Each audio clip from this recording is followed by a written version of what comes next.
Alhamdulillah kita sudah selesai menjalankan sholat, dilanjut dengan istirahat, makan. So kita kembali lagi ya. Fokus kita untuk menerima ilmu, insya Allah akan menambah Islaman sebagaimana di tema ini tentang wabil khusus tentang ilmu dakwah, urgensi dakwah keumatan. Baik yang online ataupun offline di ruangan aula ini sudah ada di tengah-tengah kita Al-Ustaz Kiai Haji Mahfud LC MH yang insya Allah akan memberikan materi mengenai tema tersebut. Untuk pengenalannya Ustaz, boleh langsung ya, boleh dibuka. Dari Ana.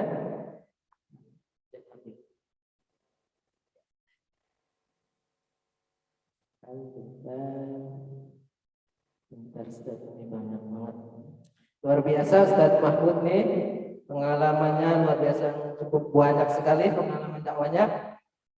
Nama beliau, nama lengkapnya Haji Mahfud LCMH, tempat tanggal lahir Pasuruan 16 Januari 1964, alamat Klaster Khalifah RT 3 RW 2 Kampung Sawah Jatimulya Cilodong Depok, status menikah, 1 istri 4 anak, pendidikan S2 Hukum Unisula Universitas Islam Sultan Agung Semarang, S1 Fakultas Syariah Lipia Jakarta, Madrasah Aliyah Pesantren Tebu Ireng Jombang, MTS Pesantren Tebu Ireng Jombang Jawa Timur, Min BJ Pasuruan Jawa Timur.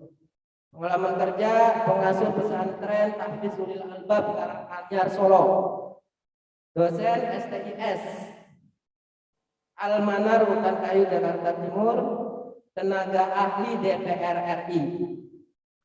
Pengalaman lainnya, ini salah satu pengalaman dakwahnya yang saat ini khatib sholat Jumat Masjid Baitul Ilmi Udinus. Dari atas luar biasa ya dakwahnya,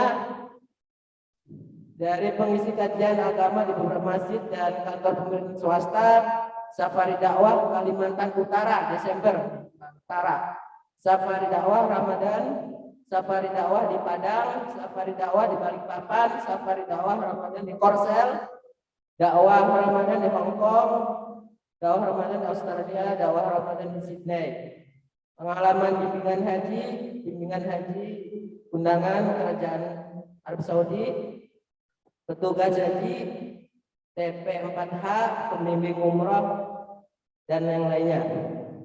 Pengisi acara di radio ini banyak, radio ICI, radio RSI, RMT. Luar biasa untuk pengalaman dakwah dan pengalaman organisasinya. Lanjut, untuk memanfaatkan waktu yang tersedia kepada Ustadz, kami persilakan.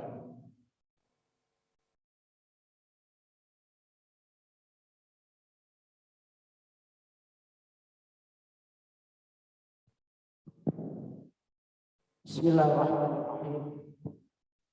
Assalamualaikum warahmatullahi wabarakatuh. Innal hamdalillah nahmaduhu wa nasta'inuhu wa nastaghfiruhu wa nastahdihi wa na'udzu billahi min shururi anfusina wa min sayyiati a'malina. Man yahdihillahu fala mudilla lahu ومن يضلل فلن تجد له وليا مرشدا. أشهد أن لا إله إلا الله وحده لا شريك له وأشهد أن سيدنا محمدا عبده ورسوله لا نبي بعده. اللهم صل وسلم على سيدنا محمد وعلى آله وصحبه أجمعين. قال الله تعالى في القرآن الكريم وهو أصدق القائلين: أعوذ بالله من الشيطان الرجيم. بسم الله الرحمن الرحيم. ولقد بعثنا من كل أمة رسولا an ya'budullaha wajtanibut taghut. Wa qala sallallahu alaihi wasallam fi hadits syarif, khatibun nasa ala qadri uqulihim. Sadaqallahul azim wa sadaqa rasuluhun nabiyil karim wa nahnu ala dhalika minasyahidin wasyakirin. Walhamdulillahi rabbil alamin. Para peserta adi yang dimuliakan oleh Allah Subhanahu wa taala, alhamdulillah pada kesempatan siang hari ini, kesempatan di mana mata kita sudah tertarik gravitasi bumi, mulai liar-liar karena kebanyakan makan nasi kotak walaupun isinya bulat. Sudah kelihatan tanda-tanda ya, mulai mimpi sudah berada di angan-angan kita. Maka paling berat kalau ngisi di siang hari seperti ini. Apalagi snacknya udah habis, tambah ngantuk. Kopi belum keluar, kopi keluar enggak langsung plek, setelah itu tidur lagi. Biar kopinya keluar lagi ya. Inilah potret kita bahwa tidur paling nikmat adalah ketika dengerin kajian.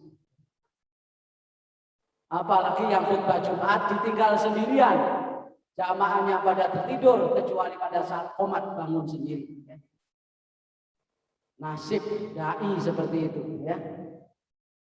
Maka harus bisa membuat suasana segar, bugar, tegar, dan tetap sabar walaupun ditinggal jamaahnya pada menyebar. Nggak tahu kemana ya mereka akan berlabuh.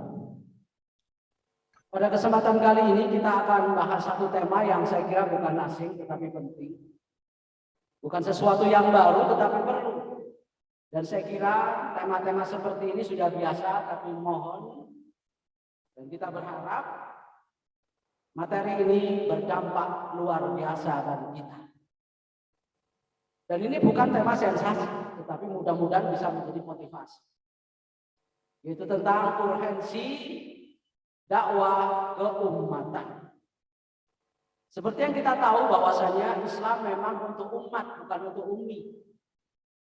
Apalagi untuk ummahat, ya. Jadi dakwah ini adalah objeknya sangat luas. Jadi diturunkan untuk segenap manusia dan jin, bahkan umat jin itu pun menjadi objek dakwah kita.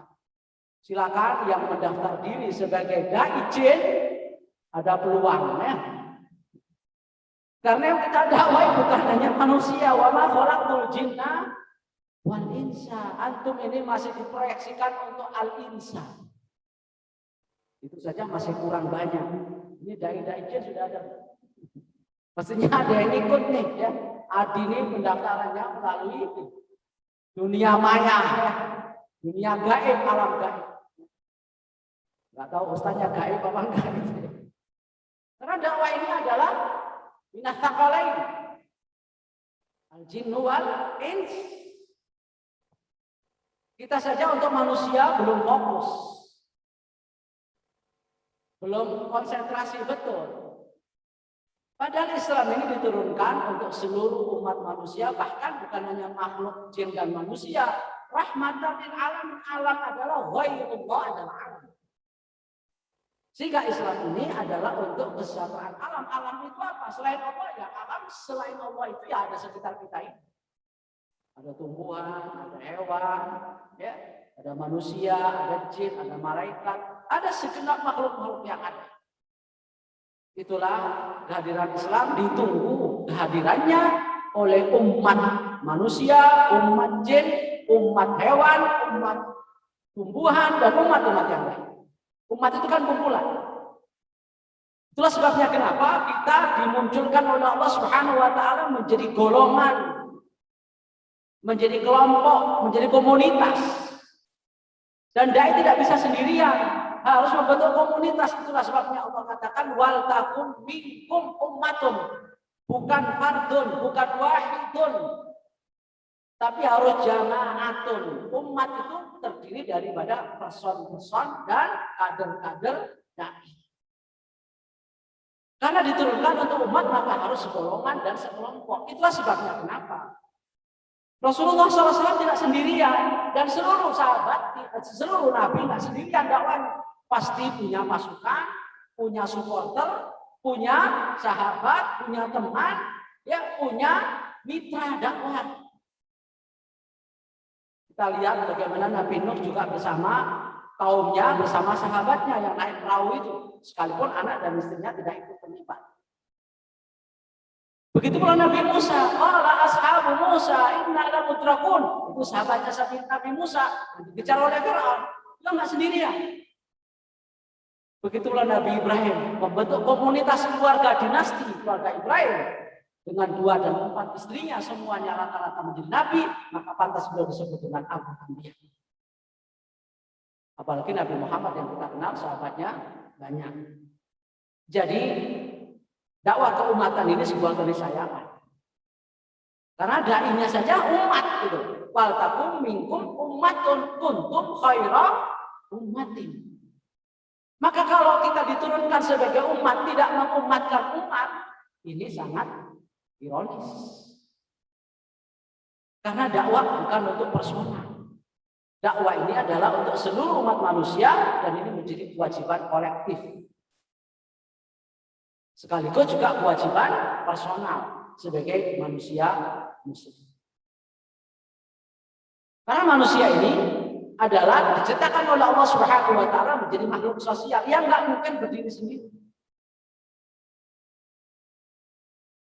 Allah Subhanahu wa taala ciptakan manusia berbangsa-bangsa, bersuku-suku, berkabilah-kabilah, beretnis-etnis, berbagai macam warna kulit ya dan rambutnya. Syu'uban wa qabaila, bukan untuk bangga-banggaan menjadi etnis tertentu, suku tertentu, tetapi li ta'arafu, saling kenal, saling ada interaksi. Iya, nah, kurang dekat ya. Ini udah dekat nih. Oke, ya. Yang dibesarin bukan mic-nya ya, kupingnya. Karena udah siang. Jadi volume kupingnya di. Jadi manusia diciptakan dalam bentuk makhluk sosial. Berarti dakwah ini harus disosialisasikan. Harus ditularkan, harus diperkenalkan. Karena kita hidup sesama manusia harus saling kenal. Apalagi manusia turun bukan dengan sia-sia, tapi ada guna dan manfaatnya membawa misi dakwah. Maka manusia bukan hanya memperkenalkan dirinya, tapi memperkenalkan misi dan visinya di dunia adalah untuk ibadah dan menyebarkan. Ini landasan utama kenapa kita penting melakukan dakwah keumatan dan kemasyarakatan. Karena manusia adalah makhluk sosial. Yang kedua, dakwah itu harus interaktif, berinteraksi. Ya, dakwah itu harus berkomunikasi, walaupun dengan berbagai macam cara, dengan berbagai macam metode. Tergantung siapa yang dihadapi sebagai objek dakwah. Maka itulah sebabnya kenapa Allah Subhanahu wa taala tidak memberikan satu metode dakwah, karena yang dihadapi berbeda-beda. Qobailah, syu'uban wa qabailah, setiap qabail dan suku itu berbeda-beda karakter, berbeda-beda kelas, berbeda-beda kapasitas, termasuk isi tasnya. Itu berbeda-beda. Maka cara berdakwah pun juga berbeda-beda tergantung objek yang dihadapi. Terus sebabnya ditegaskan di dalam Al-Quran, Allah Subhanahu wa taala katakan dalam An-Nahl 125 yang sudah populer di telinga kita, bahkan sudah hafal itu. Minimal di sini Allah Subhanahu wa taala berikan 3 metode. Ud'u ila sabili rabbika bil hikmah. Dengan penuh kebijakan, kecerdasan, ya, kepintaran, ya. Kemudian yang kedua adalah wal mau'izatil hasanah. Secara monolog, itu satu arah. Kemudian yang ketiga baru wajadilhum billati hiya ahsan. Nah, 3 metode ini berbeda-beda penerapannya dan aplikasinya. Ketika Anda berhadapan dengan orang yang mungkin perlu kebijakan kita, perlu kecerdasan kita, perlu metode yang mengena objek dakwah, maka harus menggunakan kebijakan-kebijakan yang sesuai dengan kearifan lokal masing-masing. Kalau Anda menghadapi orang kampung bagaimana, Anda menghadapi orang kota bagaimana, menghadapi orang kampus bagaimana, orang yang terdidik bagaimana, orang yang terdidik bagaimana, orang miskin bagaimana, orang kaya bagaimana, orang elit bagaimana, dan orang alim bagaimana. Semuanya bil hikmah. Tidak bisa kemudian digeneralisir, caranya sama, padahal matanya berbeda. Maka Anda dituntut untuk menjadi dai yang cerdas agar bertindak bijak sini dan bijak sana. Berarti harus banyak bekal, gitu kan? Harus banyak modal, harus disiapkan agar bisa bijak. Orang bijak itu kan bukan cerdas. Walaupun kadang-kadang nggak cerdas dikatakan jenius juga, ya. Padahal bohong-bohong terus, gitu ya. Jenius dalam kebohongan. Kok ketawa? Ya. Nah, ya nggak boleh kan? Nggak boleh itu sebut nama. Saya nggak sebut nama, bukan kita. Ya. Kita kan bicara umum, siapapun bisa. Kalaupun antum cerdas ya tahu sendiri kan. Kalau bil hikmah tadi itu cerdas gitu. Maka Luqman Hakim itu disebut wa ataina Luqmanal hikmah. Luqman itu bukan nabi.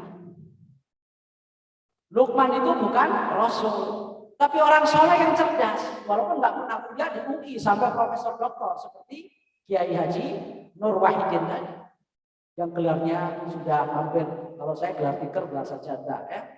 Kalau beliau gelar profesor. Tapi punya hikmah, punya kecerdasan, makanya diabadikan namanya. Karena bil hikmah tadi. Nah kemudian yang kedua, cara berdakwah secara monolog, tanpa dialog. Itu kalau matlunya, orang-orangnya bisa disampaikan dengan pesan, dengan tausiah, dengan ceramah, dengan khutbah. Cukup, nggak perlu debat. Manggut-manggut diceramai, manggut-manggut karena ngantuk. Oke. Ini monolog gitu ya, ilmu itu hasanah. Itu pun dengan hasanah. Tidak sekedar mau'idhah tapi mencela-cela. Karena dakwah ini adalah untuk mendekatkan manusia kepada Allah dan kepada agama. Jangan sampai orang benci duluan sebelum tahu tentang agama. Yang dibenci dulu dai-nya karena kasar. Dan ini potret Islamnya di situ yang kita tidak bisa tampilkan dengan baik. Maka tampilkan Islam rahmatan. Berarti harus berbobot. Kalau mau itu hasanah berarti harus berbobot. Bagaimana bisa hasanah kalau nggak berbobot, nggak menarik, nggak hasanah, menjadi sayyi'ah. Bahkan yang semestinya mendekatkan orang kepada kita malah dia kabur kemana-mana karena kurang hasanah. Ya, kontennya nggak baik, cara penyampaiannya kurang menarik, gitu ya. Omongannya kasar, kemudian susah diterima. Nah itu namanya nggak hasanah, gitu ya. Yang dibahas itu lagi, caranya itu lagi monoton. Jadi orang nggak menarik. Maka kalau menjadi YouTuber harus punya konten-konten kreatif, harus kreatif. Kalau enggak, sedikit nanti, ya, viewernya maupun followernya sedikit. Gitu. Karena nggak menarik, orang nggak mau lah itu aja nggak kreatif. Kemudian yang ketiga adalah ketika menghadapi orang yang biasa berdebat, berarti akalnya dia agak tinggi, pendidikannya mungkin tinggi, cara berpikirnya mungkin lebih dari kita. Kan orang terdidik. Makanya di situ Allah Subhanahu wa taala memberikan ruang kepada kita wajadilhum billati hiya ahsan. Makanya umat berarti macam-macam ya. Bahwa keumatan itu bisa menghadapi kaum intelek, ya, dengan cara-cara debat dan diskusi, asal jangan sampai lempar kursi. Makanya Allah Subhanahu wa taala anjurkan di sini kalau jidal billati hiya ahsan. Apa bedanya? Kenapa al-mau'izah cukup hasanah? Sementara jidal harus billati hiya ahsan. Bukan billatihi ya hasanah, tapi ahsan. Kalau mau itu hasanah, itu wajar hasanah, karena nggak ada yang balikin omongan kita.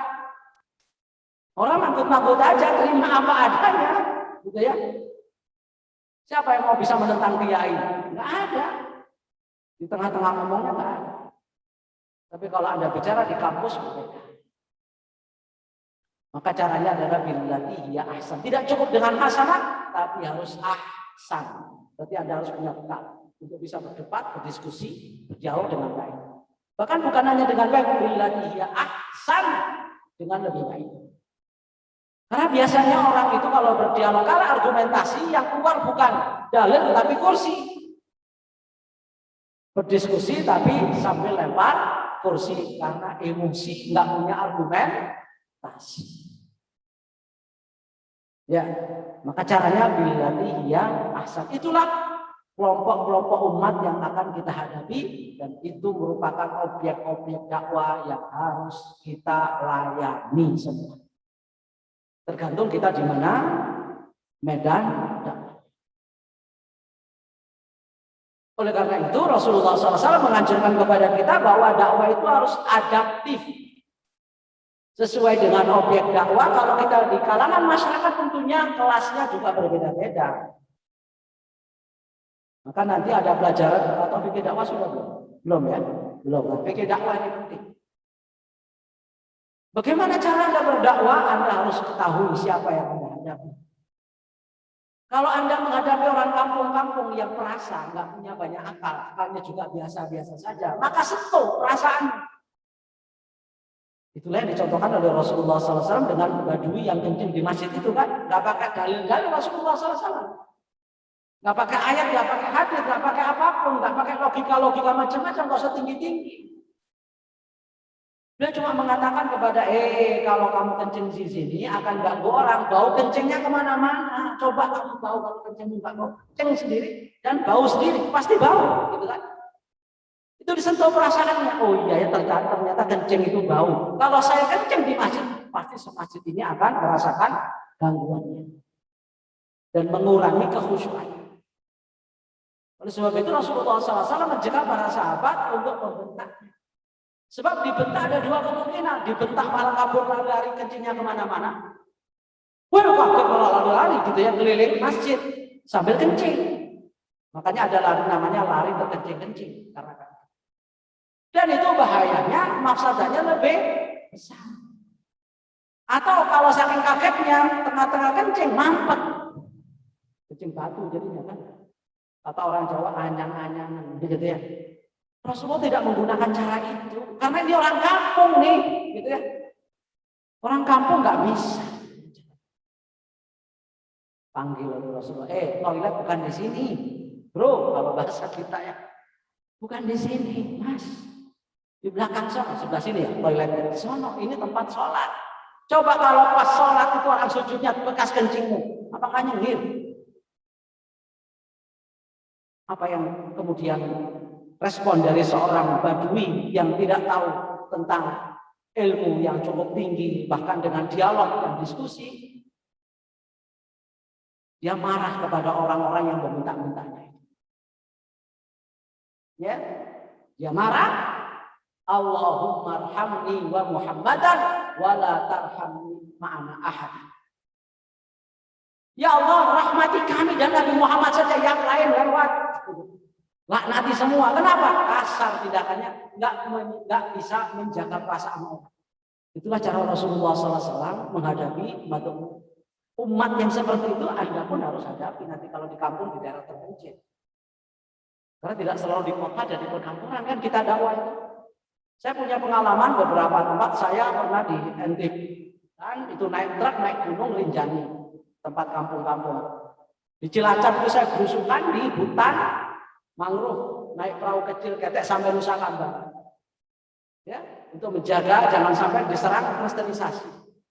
Di daerah Ujung Gagak, kalau ada yang pernah ke Cilacap dan ada orang Cilacap di sana Ujung Gagak, ya, namanya kampung laut itu tempat orang miskin.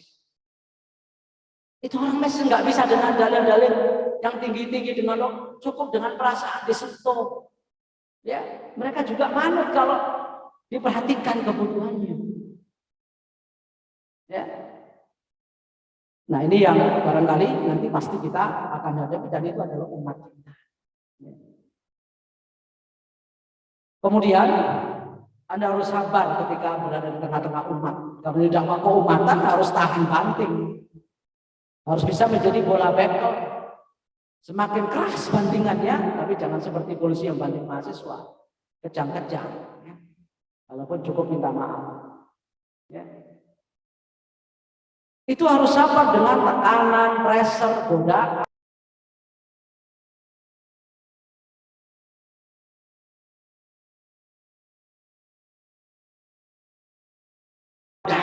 Ujiannya di antara sekian banyak manusia ini. Kata Rasul, al-anbiya utumal anbiya utumal amtal fal amtal, para nabi dan orang-orang yang kelasnya seperti nabi. Ujiannya bertubi-tubi, datang silih berganti setiap hari menimpa orang. Anda bisa lihat bagaimana Nabi Ibrahim yang ketika Allah Subhanahu wa taala katakan, ya, wa idibtala Ibrahim rabbuhu bikalimatin fa'atammahunna. Setiap kali diuji lulus dengan nilai summa, nggak pernah apalagi terancam DO. Ya, itulah Nabi Ibrahim. Setiap kali diuji itu luar biasa. Dan setiap nabi semuanya lulus dengan baik. Nggak ada yang ngeluh, ya Allah saya cuti aja dari dai. Dan kalau dia jadi dai, jadi petani sama aja, repot jadi petani. Banyak beras impor. Ya. Susah. Jadi berdagang PPKM nggak bisa dagang, digaruk Satpol PP, susah juga. Ya. Jadi hadapilah apa yang Anda hadapi. Jangan lari dari kenyataan hidup. Jadi apapun pasti ada tantangannya. Ya. Baik di dunia maupun di akhirat. Saya mati aja di kuburan ditunggu nakir mungkar nanti. Wah nanti saya di akhirat, digebukin juga nanti di sana. Nggak ada habisnya kecuali surga itu. Dan itu menuju surga memang tidak gampang. Banyak hambatan, rintangan dan tantangan. Sebab itu kita harus sabar berinteraksi dengan masyarakat. Rasulullah memberikan pendingin nih, pendingin kepada kita agar tahan banting di tengah masyarakat. Al-mu'min alladzi yukhalitun nas. Orang-orang mukmin terutama dai yang yukhalitun nasa, berinteraksi, bersosialisasi, berkumpul, bergaul dengan masyarakat, apapun masyarakat itu, ganggu atau tidak, mengamankan kita atau membahayakan kita, kita harus ada di dalamnya. Wa yasbir ala adahu, dan sabar terhadap segala gangguan yang terjadi, pressure yang terjadi, itu khairun. Daripada dai tapi ngumpet di rumahnya, yang memang lagi nge-zoom ngumpet. Sekarang kan dai-nya pada ngumpet di kamar, zoom gitu ya. Tapi bukan berarti tidak harus offline, tidak harus keluar, tetap keluar ya kalau memang kondisinya memungkinkan. Tidak boleh mengisolir diri, harus berinteraksi dengan masyarakat. Bagaimana akan menyampaikan kebenaran, akan menyampaikan visi dan risalah dakwah kalau tidak pernah interaksi dengan tetangga, dengan masyarakat, dengan keluarga, dan dengan orang yang lain. Dan ini pernah dipraktikkan oleh Rasulullah SAW sejak umur 20 tahun, interaksi sosial ini. Karena Rasul dipersiapkan oleh Allah Subhanahu wa taala untuk bersosialisasi diri sebelum mensyiarkan agama, sosialisasikan karaktermu di tengah masyarakat. Partisipasimu di tengah masyarakat harus kamu tunjukkan bahwa kamu orang baik. Biar nanti satu-satu menyampaikan visi, kamu dipercaya. Maka apa yang dilakukan oleh Rasulullah SAW dalam khilful fudul, perjanjian antar kabilah yang saat itu punya kesepakatan untuk membela siapapun yang teraniaya. Rasul ada di dalamnya, walaupun masih dalam usia belia 20 tahun. Kalau antum semua rata-rata kan sudah di atas 60 tahun ya. 20 tahun lagi insya Allah ya. Makanya Rasulullah SAW juga bisa beradaptasi dengan masyarakat, dengan metode-metode yang biasa digunakan oleh masyarakat. Maka masyarakat pun akan bisa terima dengan apa yang beliau lakukan, karena sudah terbiasa mereka mengenal kebaikan Nabi Muhammad. Rasulullah SAW menggunakan metode dan menggunakan cara dakwah yang sudah biasa dikenal menjadi tradisi agama Islam. Maka Rasulullah SAW ini semacam akulturasi budaya yang menyerap budaya lokal untuk menjadi salah satu metode dakwah. Dan itu yang dilakukan oleh Wali Songo ya, tidak menghempaskan dan mengubarkan tradisi, tapi bagaimana mengisi tradisi itu dengan sesuatu yang substantif dari ajaran Islam. Rasul juga melakukan itu. Kebiasaan orang Arab itu kalau memanggil banyak orang, biar ngumpul semua naik bukit, sambil telanjang teriak-teriak, ya sobaha, ya sobaha, ya sobaha, pada kumpul itu. Berarti itu ada tanda bahaya. Kalau di kampung kentongan. Ya, kalau ada yang orang kampung nih, kecuali yang kota nggak ada kentongan, kentengan yang ada ya. Nah, itu menunjukkan bahaya. Rasul dalam rangka untuk mengumpulkan dan membuat kerumunan yang dibolehkan. Menciptakan kerumunan massa, beliau menggunakan cara orang jahiliyah untuk mengumpulkan orang, ya sobaha, ya sobaha, ya sobaha, sambil telanjang. Dia ambil ya sobahanya, telanjangnya dibuang. Berarti menggunakan metode jahiliyah, tapi diseleksi mana yang hak, mana yang batil, mana yang salah, mana yang benar. Berarti boleh menggunakan tradisi sebagai wasilah dakwah. Disitulah Rasulullah SAW menyatakan kepada mereka, apakah kalian percaya kalau di balik bukit ini ada musuh? Karena sudah sering sosialisasi dia orang baik, mengatakan kami gak pernah kenal kamu kecuali orang jujur. Itu kan, satu poin. Kalau kalian percaya saya sebagai seorang jujur, sekarang saya katakan, orang jujur ini mengatakan kepada kalian bahwa tidak ada zat yang paling mulia, paling terhormat, paling berhak untuk disembah kecuali Allah. Kalian percaya? Nah, kalau yang ini mati dulu, mati. Ini masalah nenek moyang ini, ajaran leluhur ini, kan gitu. Ini karena gengsi. Ya, ini karena gengsi, bukan argumentasi, karena gengsi. Itulah sebabnya kenapa Abu Jahal dan Abu Lahab mengatakan alihada jama'tana, apakah karena ini kau kumpulkan aku untuk mendengar pengumumanmu, publikasimu bahwa tiada Tuhan kecuali Tuhanmu itu. Ini karena lagi-lagi gengsi, bukan karena tidak tahu argumentasi. Intinya adalah bagaimana Rasulullah SAW adaptasi terhadap budaya masyarakat lokal. Bahwa memang dakwah keumatan itu harus bisa. Ini namanya bijak juga ini. Dakwah keumatan tidak boleh kaku-kaku. Jangan kaku-kaku amat aja nggak pernah kaku. Fleksibel tetapi substantif, gitu ya. Tidak terbawa arus terlalu dalam, tapi kita mengendalikan arus itu. Ibarat orang main layang-layang, kadang diulur, kadang ditarik. Kapan harus mengulur benang, kapan menarik benang. Tidak diulur terus sampai kita terbawa, tidak menarik terus sampai layangan itu nggak terbang-terbang. Tergantung bagaimana angin dan bagaimana kita mengatur. Dan itulah namanya dakwah keumatan, dakwah kultural yang nanti kita akan bahas juga. Sampai jam berapa ya?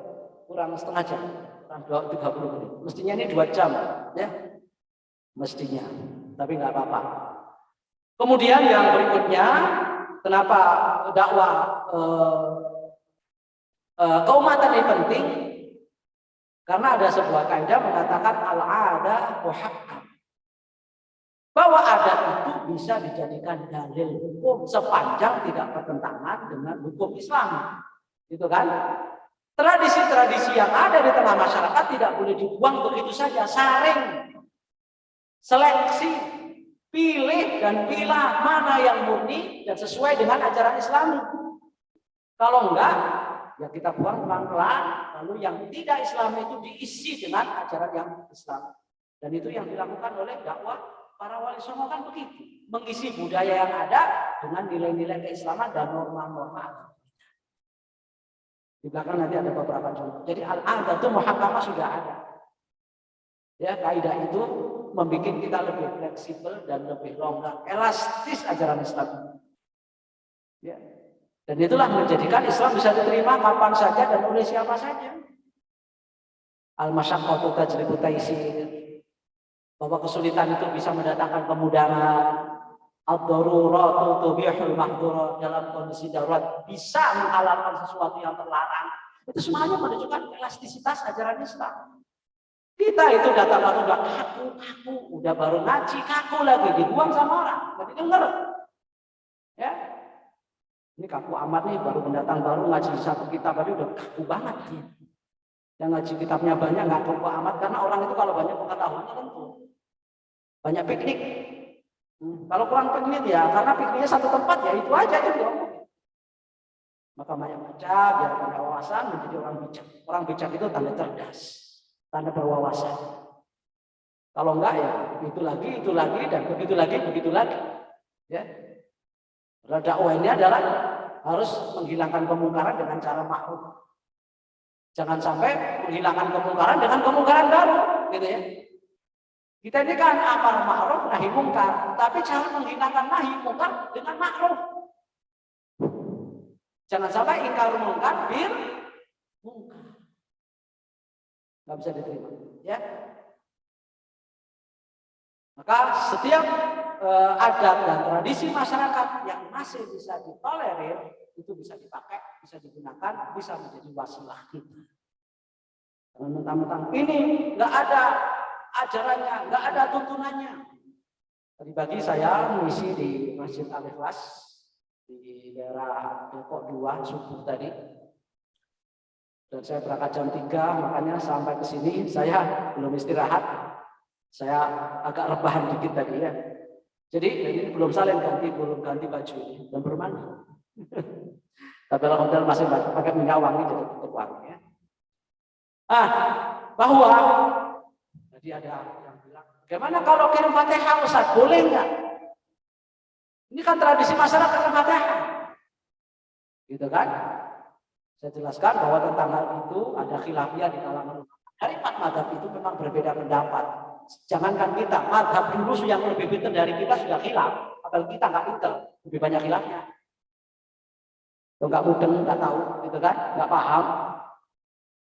Itu sudah ada perdebatan itu. Sudah saya jelaskan, mana nanya juga, gitu ya. Ya mungkin maaf, ya cara berpikirnya mungkin berbeda, gitu ya. Tapi semuanya itu bahkan dari kekhilafan. Kalau kita pertemukan nggak bisa, memang dari suatu sudah khilaf. Ya. Dua pendapat yang berbeda nggak bisa dipertemukan karena memang dasar dan alasannya berbeda. Itu pembahasan fikih ya. Nah, dari adopsi dan adaptif terhadap budaya yang ada, maka kita lihat munculnya beberapa tradisi yang dilestarikan di masyarakat kita. Dari sisi bahasa, banyak bahasa Arab yang digunakan, bahkan masuk di dalam pemerintahan, majelis, permusyawaratan rakyat, semua itu berbahasa Arab, DPR, Dewan Perwakilan Rakyat, dan seterusnya banyak. Semuanya adalah budaya Arab. Kalau orang anti budaya Arab, itu sudah budaya, salah satunya adalah bahasa. Yang dikatakan kadrun. Itu adalah bagian daripada penyerapan budaya lain yang bisa mempengaruhi budaya bangsa kita. Adat istiadat yang biasa di tengah masyarakat, walaupun ini mengundang kontroversi ya, tentang tahlilan yang banyak dipermasalahkan lannya itu kan. Kalau tahlilnya kan sepakat tahlil, pakai lan itu jadi masalah. Yasin itu sepakat benar, Yasin, nah itu jadi masalah. Nah, ini memang perlu ada diskusi ya kalau begitu ya.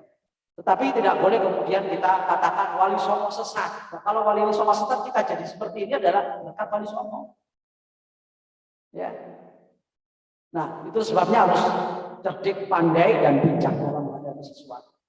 Lahirnya kesenian-kesenian itu juga bagian daripada penyerapan budaya asing, budaya dalam, kemudian dikemas dengan nilai-nilai keislaman.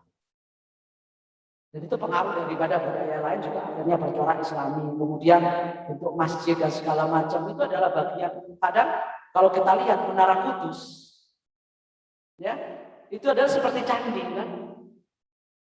Itu budaya Jawa atau budaya agama lain, tapi dikemas itu menjadi menara masjid dan sebagainya. Jadi wali-wali itu cerdas bagaimana cara ya Islam itu bisa diterima oleh masyarakat dengan menggunakan budaya-budaya lokal. Dan itulah dakwah keumatan. Secara singkat, saya akan bagi dua, dakwah keumatan, ada dakwah komunitas dan dakwah kultur. Karena waktunya agak pendek ya. Oke, ini baca sendiri aja lah, insya Allah bisa lah. Ini masalah sesuatu yang gampang. Nah, dakwah komunitas. Waktunya sebentar ya. Dakwah komunitas ini juga harus sesuai dengan komunitas yang Anda hadapi. Mungkin sekarang ini banyak komunitas-komunitas yang ya bermunculan ya. Tadi saya bilang ada klasifikasi matu, ada kelas atas, ada kelas menengah, ada kelas bawah. Tergantung siapa yang Anda hadapi, disitulah Anda dituntut kebijakan dan hikmahnya dalam menerapkan metode dakwah. Maka perlu pembekalan. Kalau orang yang melek iptek ya harus dengan dunia medsos, dunia maya.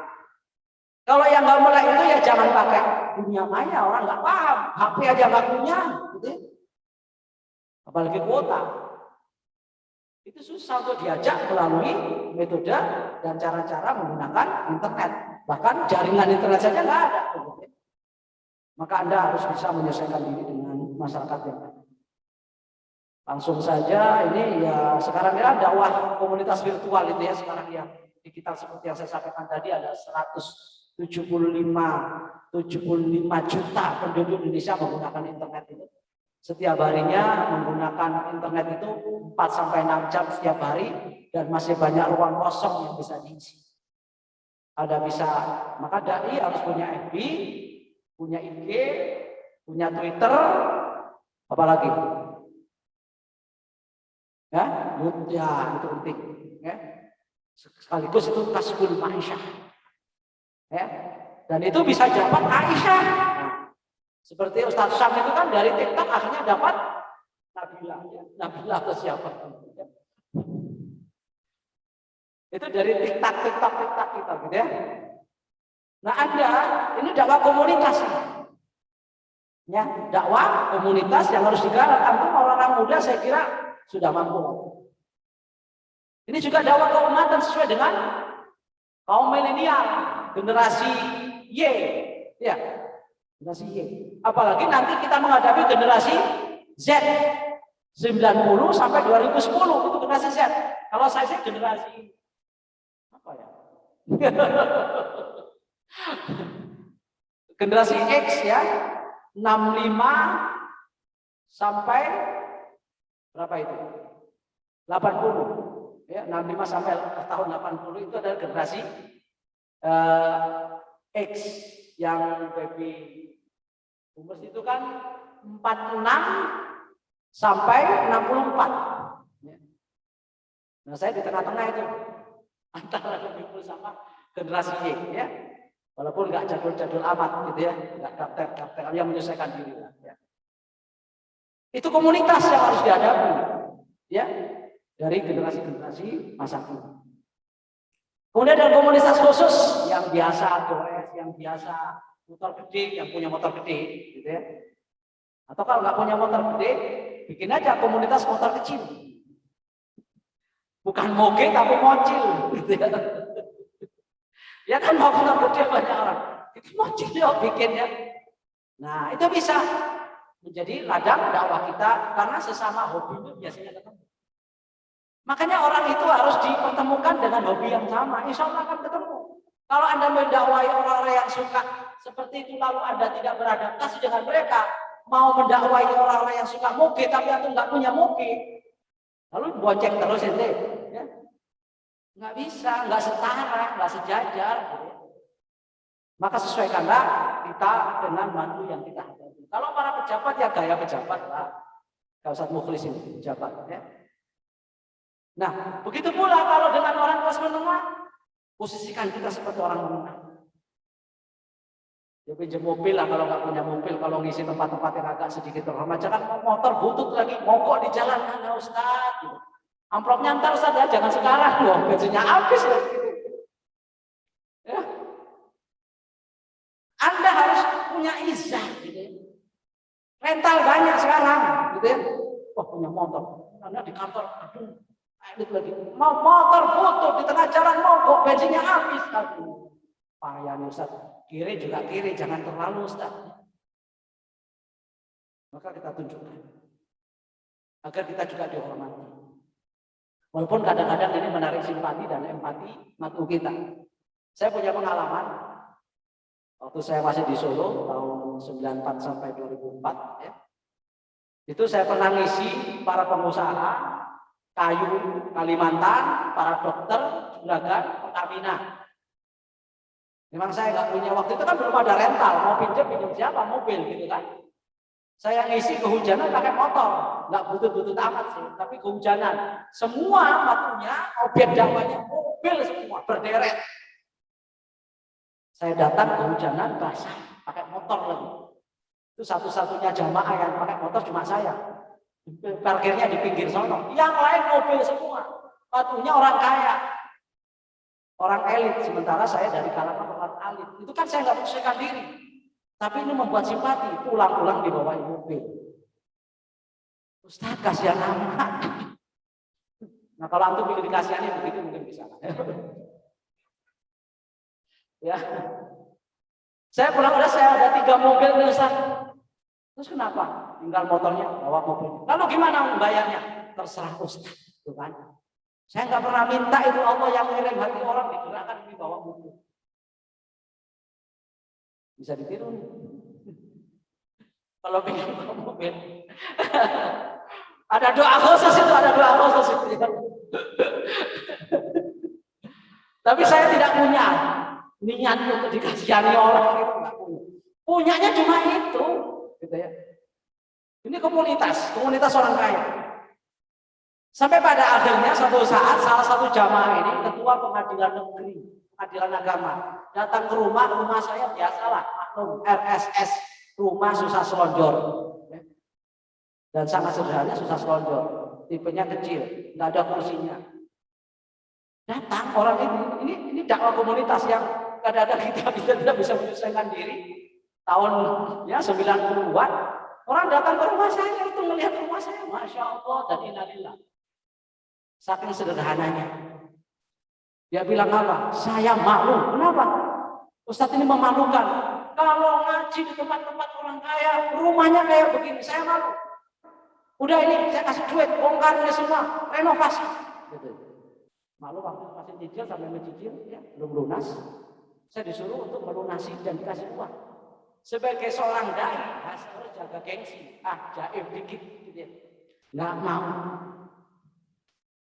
Nggak mau saya betul. Masa terus-terusan dikasih orang gitu kan. Mobil udah dapat. Ya, nanti ada cerita lain. Ya. Kasihan ya Ustaz, tempatnya orang kaya, matunya orang kaya. Ustaznya kayak begini. Langsung kasih duit. Saya nggak mau, udah insya Allah saya masih bisa. Lunas ini semua. Yang saya tanyakan harganya berapa. Bawa pulang dulu uangnya. Ya, Ustadz ini sombong dikasih duit nggak mau begitu. Orang nggak mau duit katanya sombong. Akhirnya saya dipaksa juga, sekepok langsung dibawa. Nih, bayar sekarang. Ya terpaksa. Udah ditolak-tolak akhirnya juga. Ya daripada mengecewakan matu kan lebih baik menyenangkan ya. Akhirnya saya terima juga karena dipaksa. Lalu dia sampai ke belakang, ada satu lagi datang ke belakang, dia kompor saya, kompor butuh. Dia bawa semua perlengkapan dapur lengkap, sak kompornya, sak gas-gasnya, dan semua piringnya lengkap. Ini orang mau kayak apa namanya, bedah rumah begitu ya. Saya jadi malu. Jadi dakwah komunitas kadang-kadang. Ya kalau penampilan dan orang kan nggak tahu kehidupan kita di rumah. Tiba-tiba datang dan rumah saya masih banyak gelar tikar, bukan gelar kursi. Ada juragan apotik datang ke rumah saya dan tamu saya ngantri. Di luar itu pada berdiri, di dalam juga duduknya pakai tikar. Dia terus dada, Masya Allah Ustadz ini tamunya banyak, ngantri tapi nggak ada yang duduk kursi katanya. Loh Pak, kalau ada kursinya nggak muat Pak, karena rumah saya kecil. Akhirnya apa? Saya ke Jogja, waktu itu ada tamu dari Jakarta, di bel, Ustaz, sudah saya kirim apa? Kursi, Masya Allah, kursi sudah datang. Jadi dalam komunitas yang membawa berkah, gitu ya. Maka perlu adanya pendekatan-pendekatan, nggak usah minta Allah Subhanahu wa taala akan kasih dan kirimkan, dan suatu saat orang juga kirim motor. Sudah banyak kiriman orang, jangan dibicarakan. Intinya antum jangan menyesal jadi dai. Ya, jangan menyesal. Berkah itu pasti ada. Insya Allah. Ya. Demikian saya kira waktu sudah habis. Mudah-mudahan ada manfaatnya. Tentang kultural itu sudah disampaikan oleh para wali songo, beradaptasi dengan kehidupan lokal, maka wayang, kulit dan segala macam, gamelan, gending itu semua dipakai sebagai wasilah agar kita bisa diterima oleh masyarakat tanpa menabrak budaya. Demikian yang bisa sampaikan, kurang lebihnya mohon maaf, yang kurang tambah sendiri, yang lebih dari Allah jangan dikurangi. Apabila walidaya, walidaya, walaupun hukum, wallahul muwaffiq. Bila kamu tarik nasrul min Allah fatum qarib wa basyiril mu'minin.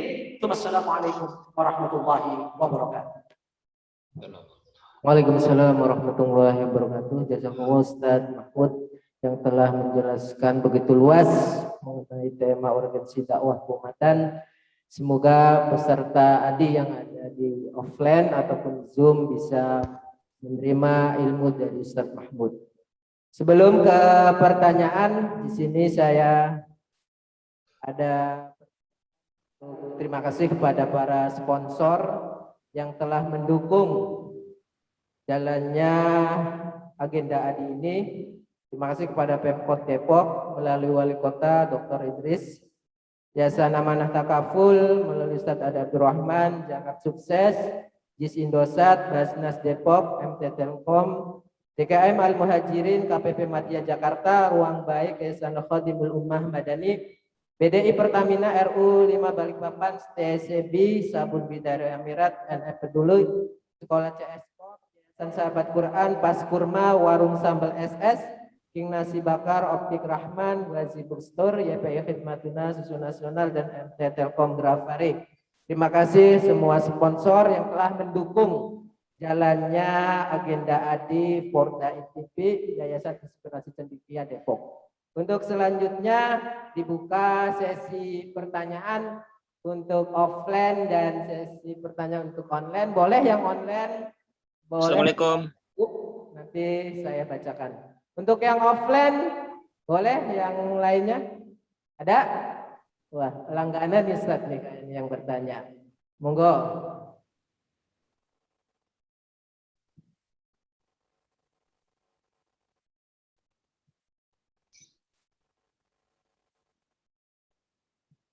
Bismillahirrahmanirrahim. Assalamualaikum warahmatullahi wabarakatuh. Mohon maaf, saya nanya lagi dan kemungkinan akan besar banyak nanya lagi ke depan. Salah satu kiat saya untuk tidak ngantuk adalah dengan bertanya Pak Kiai. Mohon maaf. Mohon maaf sebelumnya kepada panitia, kepada Pak Kiai. Mohon maaf sekali lagi hanya untuk kemajuan kita bersama. Yang pertama gini, ketika kami melihat ada undangan forum dai inspiratif. Kemudian ada saya akademi dai inspiratif. Saya nggak tahu nih, yang bakunya dai inspirasi apa dai inspiratif, atau ada dua masalah di dai inspiratif sama dai inspirasi, dan itu berbeda maknanya. Nah, itu pertama. Jadi kami tertarik karena ketika kami mau ikut acara ini pakai tes online. Wah luar biasa sih, baru pertama kali saya ikut pelatihan di tes dulu Pak, dengan tausiah, dengan baca Quran, mengikuti standarisasi. Belum dipanggil ini standar, berarti sama nih sama MUI karena pakai tes. Kalau MUI kan tesnya tes berkas, nggak ada tes online. Jadi harapan kami adalah kami mendapatkan inspirasi untuk menjadi dai. Jadi ada hal-hal yang kami ingin dapatkan. Soal untuk ke depan Pak ya. Tadi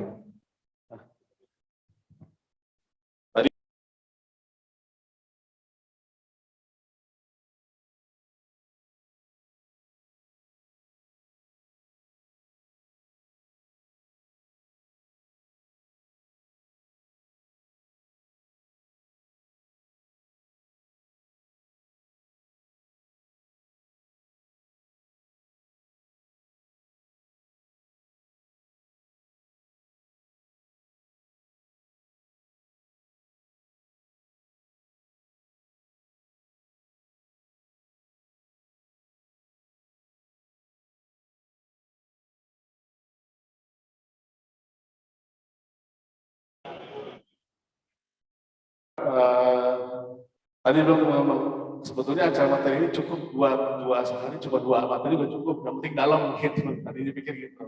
Ini kita 4 sehingga terburu-buru materi kita nggak sampai dalam sudah diburu-buruin. Nah, makanya sekali lagi kami berharap ke depannya bisa besoknya besok bisa mendapatkan alat-alat tentang bagaimana menjadi dai yang inspiratif kepada untuk masyarakat. Kalau besok bisa lebih inspirasi lagi, alhamdulillah. Tapi ini bukan saja Pak.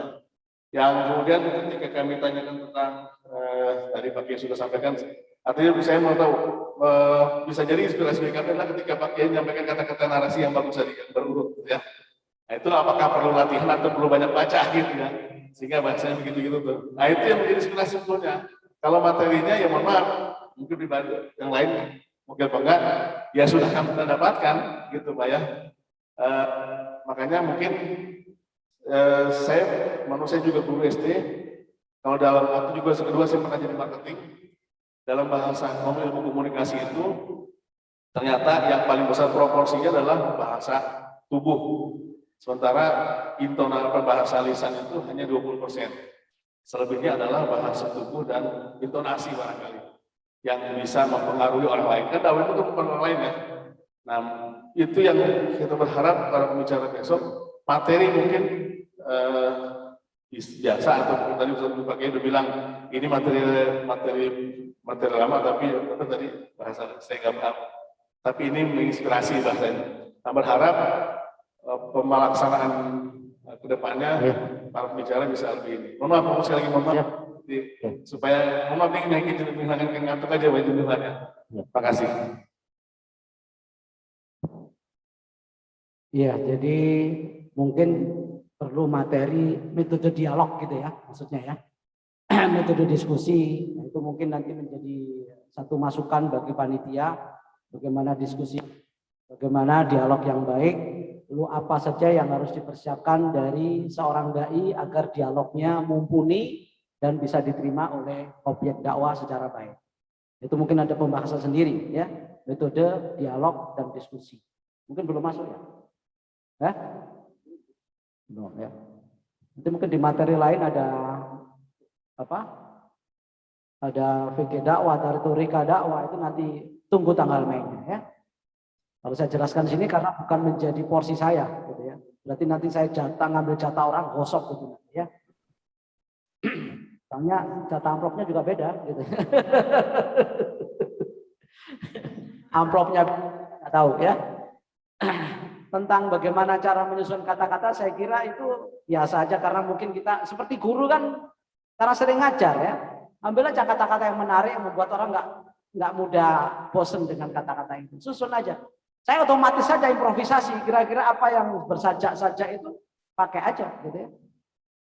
Dan harus banyak dengerin ceramah-ceramah yang lain, ya tiru-tiru di ini kita kan adopsi dan adaptasi aja kita ya.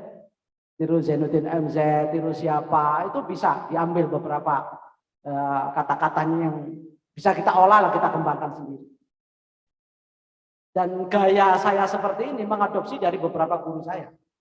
Kita pun juga sama, saya kira meniru orang itu ketika menyampaikan sesuatu, ada tokoh idola yang pernah kita idolakan sehingga ada dalam diri kita. Dalam diri saya seperti ini, gabungan 2 ustadz saya yang di Tebu Ireng itu membuat saya seperti ini. Walaupun tidak baik-baik amat ya, ya begitulah gitu ya kira-kira. Itu artinya bahwa kita bisa mengadopsi dari gaya orang lain. Dan orang lain pun juga meniru gaya orang lain seperti diakui Zainuddin MZ, 2 orang yang mempengaruhi beliau.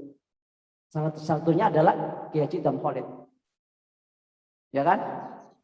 Nah, kemudian kalau UAS itu mengidolakan Hamka, makanya dia dengan bahasa-bahasa yang cerdas, dengan bahasa-bahasa yang puitis karena Hamka seorang sastrawan, beda dengan Ustadz Hadi Hidayat, ceplos, tas, itu Hadi Hidayat, ayat sekian, nomor sekian, nah itu beda lagi, itu enggak beda orangnya, beda objek dakwahnya juga. Nah kita bisa aja gabungkan antara gaya UAS dengan gaya Hadi Hidayat Ainul Yakin, ya kita bisa gabungkan itu. Tentu bisa latihan aja. Anda bisa bikin seperti itulah gitu ya. Yang penting bisa orang paham, jangan sampai ngawur gitu aja. Ya. Wallahu a'lam bishawab.